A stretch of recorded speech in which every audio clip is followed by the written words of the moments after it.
स्वागत है दोस्तों आप सभी लोगों का एक बार फिर से रोचक बातों में। दोस्तों आज हम बात करेंगे रानी पद्मावती के बारे में और बात करेंगे कुछ ऐसे अनसुने किस्सों के बारे में जो कि आपने कभी नहीं सुने होंगे रानी पद्मावती के बारे में। तो आइए बिना देर किए वीडियो को शुरू करते हैं। नंबर 10।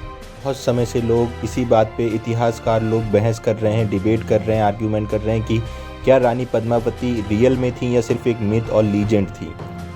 क्योंकि बहुत सारे इतिहासकारों को कहना है कि हमने सिर्फ उनके बारे में किस्से और कहानियों में सुना है, लेकिन वास्तविकता से उनका कोई लेना देना नहीं। इतिहासकारों का कहना है कि रानी पद्मावती सिर्फ एक कल्पना है मोहम्मद मलिक जयासी की फिक्शनल स्टोरी का। मोहम्मद मलिक जयासी 15वीं सदी के बहुत बड़े लेखक थे और उन्होंने ही पद्मावत नामक कहानी में रानी पद्मावती का उल्लेख किया था। हालांकि इतने सालों से रानी पद्मावती जो है एक हिस्टोरिकल फिगर भी बन चुकी हैं। नंबर 9। रानी पद्मावती सिंघल किंगडम की प्रिंसेस यानी कि राजकुमारी हुआ करती थी। पद्मावत पोयम में की बेहद खूबसूरत प्रिंसेस पद्मावती सिमहाला द्वीपा नामक किंगडम की राजकुमारी थी, जो कि आज के मॉडर्न डे श्रीलंका में स्थित है। नंबर 8। राजकुमारी पद्मावती के पास एक बोलने वाला तोता भी था जिसका नाम हीरामणि था। रानी पद्मावती को पक्षियों से बहुत प्यार था और इसलिए उन्हें ये हीरामणि जो कि बोलने वाला तोता था वो उनके बहुत क्लोज था, बहुत करीबी था।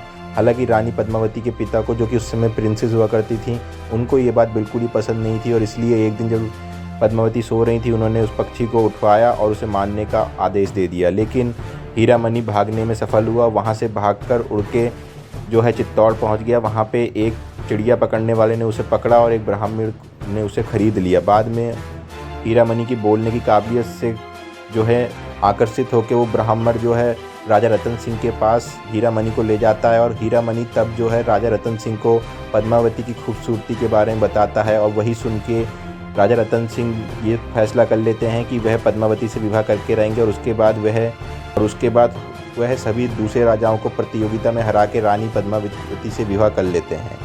नंबर 7। दोस्तों आपको ये जान के हैरानी होगी कि रानी पद्मावती ना सिर्फ अपनी खूबसूरती के लिए ही जानी जाती थी बल्कि वह एक युद्ध कौशल भी सीखी हुई थी और बेहद बेहतरीन योद्धा भी थी और बेहद बहादुर भी थी। उन्हें बचपन से ही युद्ध लड़ना सिखाया गया था और इसके बारे में ज्ञान दिया गया था, तो वो तलवारबाजी में बहुत निपुण। और इसलिए जब रानी पद्मावती का स्वयंवर हुआ तब जो है रानी पद्मावती ने खुद ये शर्त रखी कि जो भी उनके चूज़ करे हुए फाइटर यानी योद्धा को हरा पाएगा वह उसी से विवाह करेंगे। और कमाल की बात तो यह है दोस्तों कि वह भेष बदल के खुद ही सबसे युद्ध करती हैं और लगभग सबको ही हरा देती हैं, लेकिन राजा रतन सिंह अंत में उन्हें हरा देते हैं और उसके बाद राजा रतन सिंह और रानी पद्मावती एक दूसरे से विवाह कर लेते हैं।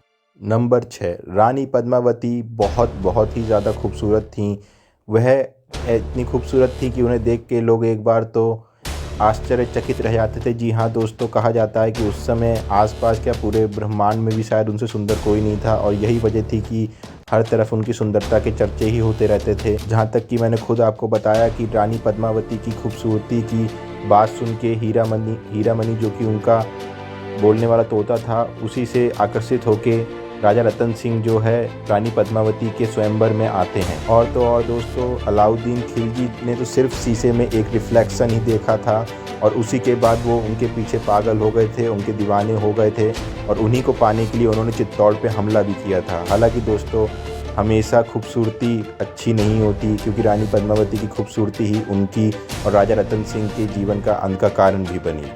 तो दोस्तों ये नंबर 6 तक सिर्फ पहला पार्ट था। इसमें हमने रानी पद्मावती के बारे में आपको कुछ अनसुने किस्से बताए हैं। हम जल्दी इसका अगला पार्ट लेके आएंगे। आप हमारे साथ बने रहिए। अगर आपको वीडियो अच्छी लगी हो तो हमारे चैनल रोचक बातों को सब्सक्राइब करें, वीडियो को लाइक करें, शेयर करें, कमेंट करें और वीडियो देखते रहिएगा, क्योंकि अगले पार्ट में हम इससे भी ज़्यादा रोचक अनसुने किस्से लेके आएंगे रानी पद्मावती के बारे में। जब तक के लिए धन्यवाद।